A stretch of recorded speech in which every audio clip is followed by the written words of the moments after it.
तस्वीरें देख रहे हैं पंचमुखी हनुमान जी की, जहां पर आज हनुमान जन्मोत्सव के अवसर पर दूर दराज के क्षेत्र से यहां पहुंचकर भगत बजरंगबली जी के आशीष की कामना कर रहे हैं, दीप प्रज्वलित कर रहे हैं। हम आपको बता दें कि बल बुद्धि और विद्या के दाता तो अभी हम पहुंचे हैं हनुमान जी के मंदिर में और हमारे साथ इस समय उपस्थित हैं पंडित शिवदेव शास्त्री जी। हनुमान जी के पूजा विधान के विषय में उनसे विस्तारित बातचीत करेंगे और शास्त्र संबद्ध जो भी आधार होगी, जो भी विवेचना होगी, वो हमसे करेंगे। तो अभी हमारे साथ पंडित जी उपस्थित हैं। जय सीताराम। जय श्री राम, जय बजरंगबली महाराज। पंडित जी, आज हनुमान जन्मोत्सव है, तो इस विषय में बताइए कि हनुमान के जन्मोत्सव पर किस तरह हम उनकी पूजा कर सकते हैं और क्या वो फलदायी होते हैं, किस चीज को फल देने वाले हैं? जय श्री राम। पहली बात तो ये है कि आज जो चैत्र शुक्ल पक्ष पूर्णिमा के दिन हनुमान जी महाराज जी का जन्म हुआ, वैसे तो इसमें सब जयंती बोलते हैं, परंतु जयंती नहीं बोलना चाहिए। जी जी हाँ, ये प्रश्न भी जिज्ञासा में थे कि जयंती भी बोलते हैं, जयंती और जन्मोत्सव इस तरीके से किस तरीके से व्याख्या करें? ऐसा है, जयंती नहीं हम बोलते। हमारे में तो हमारे सनातन धर्म में इनका जन्म हुआ है, जन्म उत्सव मनाते हैं। इनके जन्म के उपलक्ष्य में आज उत्सव मनाया जाता है। तो हमारे प्रभु हनुमान जी का आज जन्मोत्सव है, जिसमें कि आज हनुमान जी के लिए आप जैसे कि लाल वस्त्र है, लंगोटा है, सिंदूर, देसी घी मिश्रित लेप करना चाहिए। और हनुमान जी को जैसे गुलाब की माला है, आग के पुष्प की माला है, ये पहनाएं। इससे जो है संकटों से छुटकारा प्राप्त होता है और हनुमान जी कृपा करते हैं, जिसमें कि सभी संकटों से मुक्ति होती है। जैसे सुंदर कांड का पाठ करना चाहिए अपनी अपनी कामनाओं को लेकर के, जैसे दीन दयालु बिरधु संभारी हरहु नाथ मम संकट बारी। इस चौपाई का दोहा के आगे और दोहा के बाद में इसमें संपुट लगा करके पाठ करें, जिसमें कि सभी संकटों का छुटकारा प्राप्त होता है। जैसे मंगल कामना के लिए मंगल भवन या मंगल हारी द्रवहु सुदशरथ अजर बिहारी, ये संपुट लगा करके सुंदर कांड का पाठ करें। ये ऐसा जो है, और हनुमान चालीसा हो गया, संकट मोचन हनुमान अष्टक हो गया, बजरंग बाण हो गया, ये सब जो है हनुमान जी की कृपा से इनका पाठ करें। जो 100 बार पाठ कर कोई छूटे बंद महासुख होई। तो इसमें जो 100 बार पाठ करता है हनुमान जी का, वो सभी हर प्रकार से संकटों से मुक्त हो जाता है। इसलिए आप हनुमान जी के 108 या 100 पाठ करना तो बहुत बेहतर होता है। एक दिन में ही ये 7 बार पाठ करना, 7 बार का अर्थ 7 से है या 100 से है? 7 नहीं है, 7 मीन्स 100, यानी कि 100 पाठ, 100 पाठ का विधान है। 7 माने 7 नहीं है, 100 बार पाठ करने का विधान है।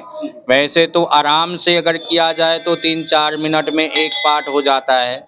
इसी प्रकार से अपना 2-3 घंटे में तो हो ही जाएगा ये।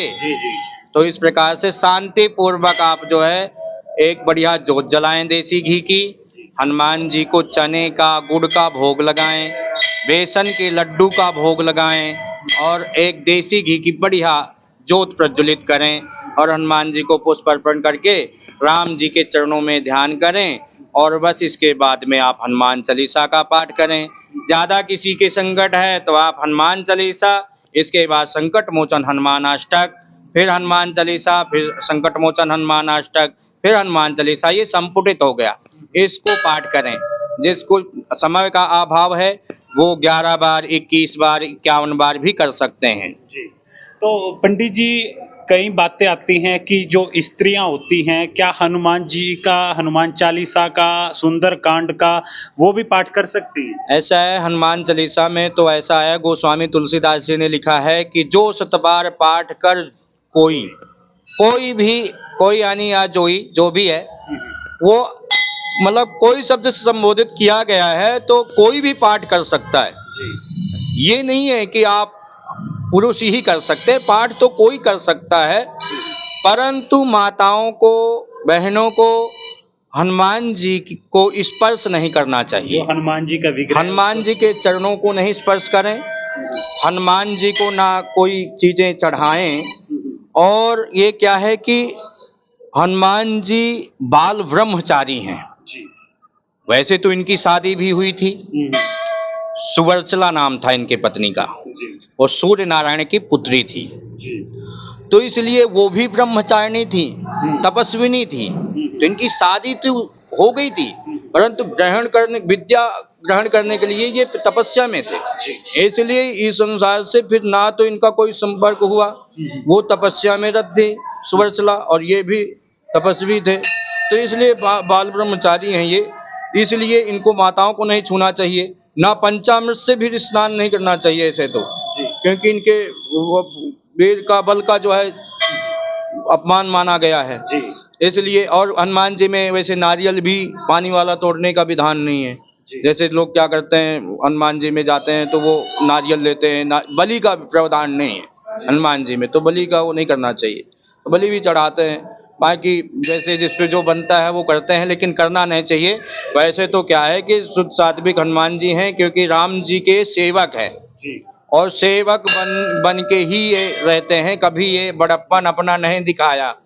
जैसे कि वहां भी गए थे लंका में, तो जब विभीषण जी ने पूछा कि कौन हो, कैसे क्या है, तो उन्होंने कहा, बताया तो कि मैं राम जी का एक छोटा सा दास हूँ, भक्त हूँ। तो इसलिए राम जी का ही भजन करते रहते हैं ये, और जो भगवान राम जी का भजन करता है वो हनुमान जी को अपने आप प्राप्त कर लेता है। तो राम नाम का जाप करें और हनुमान जी का जाप करें, हनुमान सहस्त्रनाम करें, हनुमान बाहुक करें, मतलब किसी भी प्रकार से हनुमान जी को बनाया जा सकता है, ऐसा नहीं है। सात्विक रूप से भगवान जी को हम हनुमते नमः, ओम हम हनुमते रुद्रात्मकाय हुम फट, ऐसे ये मंत्र भी आप जाप करने से बहुत प्रभावकारी है, जिसमें कि सभी संकटों से छुटकारा प्राप्त कर सकते हैं। जय श्री राम, जय श्री राधे। एक